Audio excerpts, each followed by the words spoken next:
I wanted to ask you about the first time you ever saw the mountain gorillas in real life.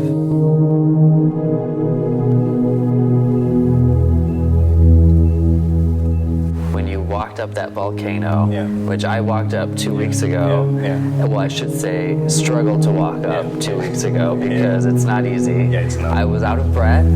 I was tired, but in my head I had this vision of what I would see. So the first time you ever saw the gorillas, what did you think? It was a magical experience. I sat there and looked at the gorillas. They looked at me in the eye.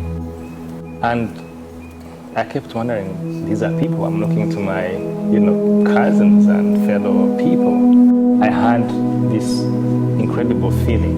It drew me closer to them, that believing this is, the job I have, this is where I belong, and this is where I am. Take me back to when Dian Fossey came from San Francisco and she landed in Rwanda to be a part of the Louis Leakey Foundation and study the mountain gorillas. Back then, no one really knew much about them. They were sort of these elusive creatures that no one had a handle on. What was it like for mountain gorillas in the country in the 1960s? There was a lot of conflicts in the region. And because of that, people are looking for resources in these parks. So the control from the government, the protection by the government was not there. And the little that was there, people were trying to get the babies out, to try them in zoos outside the habitat. They would still die.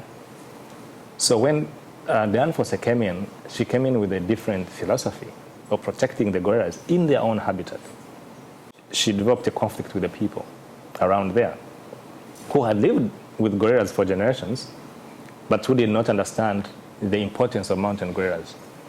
And I remember in her writing said, these people who are killing gorillas now will kill their fellow human beings in the future. And that's what happened in the genocide.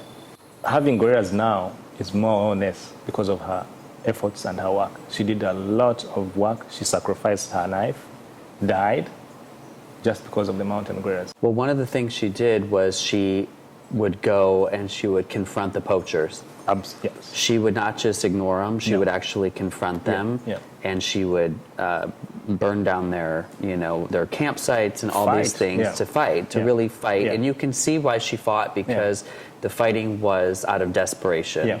So when you look at the poachers, with the mentality in 1960 versus even today in 2015, it's the same. Absolutely. And the same mentality comes from a place of desperation, needing money. So what is it about poaching that's so attractive to the people that do it? I mean, when you look at poaching around the Volcanoes National Park, around the mountain gorilla habitat, even across other parks in Africa, you have these poor families around the parks. They have families to feed. I was working with the park as the park warden, and we had news that gorillas were killed and the baby was taken away.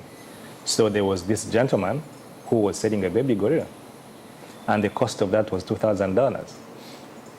$2,000? $2,000. For the baby gorilla. And to get a baby, you have to kill a mother, you have to kill a father, and sometimes a few who will put up a fight. At first, we didn't believe the person. We thought maybe they are trying to do a scam to get the money out of it. But we said, well, let's try. If the baby is there, then we'll rescue the baby. If not, then we will know what's going on. But we had to get someone to disguise as a potential buyer. You volunteered. I volunteered. So knowing the risk that you could actually get killed, you volunteered to be the potential buyer, to try to find and rescue the baby gorilla. Exactly. I did not believe that could happen, but I was willing to risk my life for that if the baby was there. And guess what? In a sack, the baby was there. In a sack? In a sack. So the 3 young men were brought to jail, to prison. After that, I went and resigned my job. I told my chief, I said, I don't think my job is contributing to the cause of protecting these gorillas. So you resigned as a park warden. Park warden, because you felt that it really wasn't helping the gorillas. Absolutely. You were maintaining what was already there. Exactly. But you weren't really doing anything to help. Yeah. The idea of our conservation was guards, guns, chasing communities and stopping. them from getting the pack. But if we're doing a good job, how come the baby was poached? So that's when I left and I started trying to figure out, now what can we do to engage communities, to bring them to be part of the conservation. Now, that all sounds beautiful, yeah, and amazing, yeah. But knowing what happened to Dian Fossey, yeah, she ended up with a machete, yeah, in the middle of her head, yes, and dead. Yeah. Wasn't there any part of you that felt any sort of fear, okay, I'm straying away from the way that, this is working now. At least a gun can protect me. But if I go this way, I'm in uncharted territory, and I could end up really hurt. You can be killed anytime. A couple of friends talked to me about that. Because what I started then was to go live with communities, sit with them, spend time with them. And these were poachers. These were people who had killed gorillas, who had killed elephants, who were serial animal killers. And I said, for me to understand them, for me to change their behavior, to change their attitude towards gorillas and conservation, is to live with them. And my argument was that if we keep on putting them to jail, if we kill them, then it will not solve the problem. The problem is, how do we bring them on the same table? Not as killers, not as poachers, but as conservationists.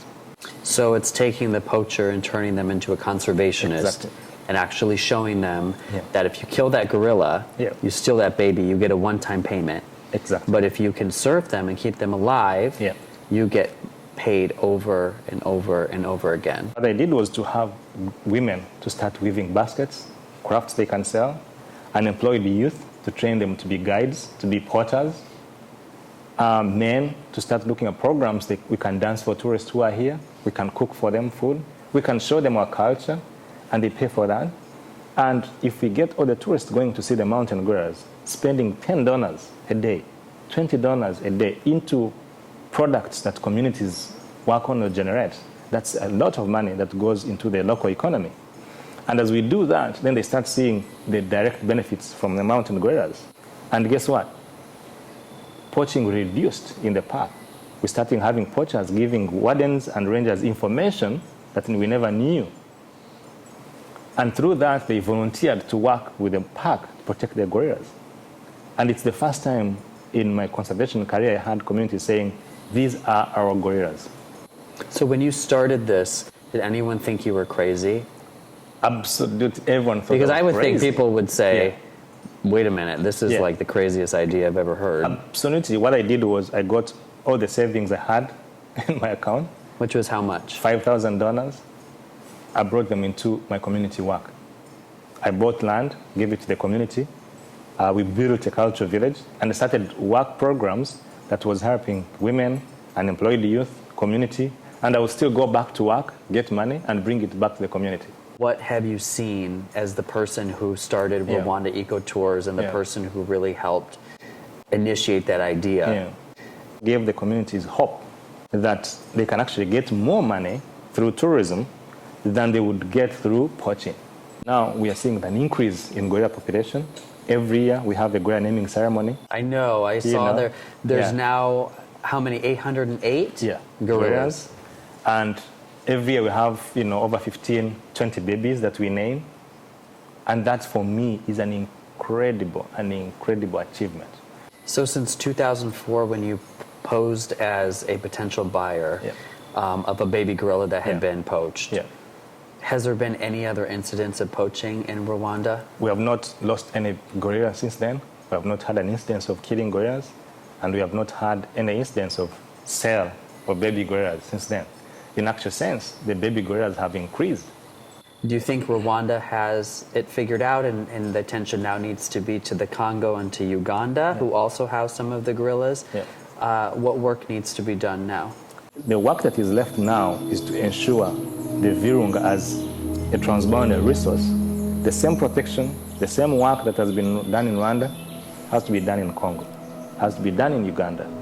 And through that, then we are sure that wherever the gorillas go, they are safe. What sort of advice do you have for people who might be faced with a decision that could put them at risk in some way, maybe not life and death, but put them in risk in some way, but they see something that they really want to be a part of and to help make a change. Where does the courage or strength come from to actually decide to do what you did? The passion of what you're doing and why you're doing it will drive you through the risks. But also when you look at mountain gorillas across this region, is that they need a voice, they need sacrifice, they need advocates, and they need people to be there for them. Thank you. Thank you. Thank you so much. I really appreciate it. Yeah, absolutely. Thank you for all your hard work. My pleasure.